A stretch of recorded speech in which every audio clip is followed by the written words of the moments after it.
కృష్ణుడు తన ప్రియమైన స్నేహితుల్లో ఒకరైన ఉద్ధవుడిని బృందావనానికి పంపించాడు. ఉద్ధవుడు రాధను కలిసి కృష్ణుడి విజయాలన్నింటినీ వివరించాడు.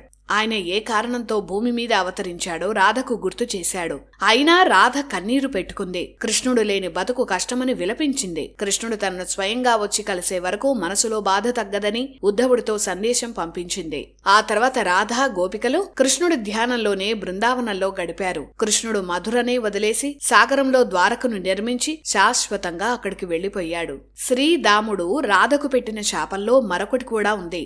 100 ఏళ్ల పాటు శ్రీకృష్ణుడు నీకు దూరం అవుతాడన్నది ఆ శాపం. ఆ శాపం ఫలించింది.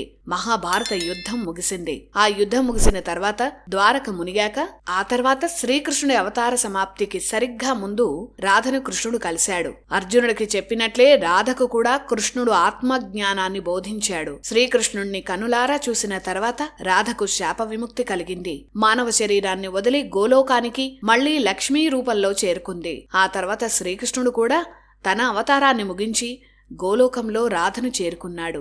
వినీ టాయ్స్ అమెజాన్లో కూడా లభ్యం.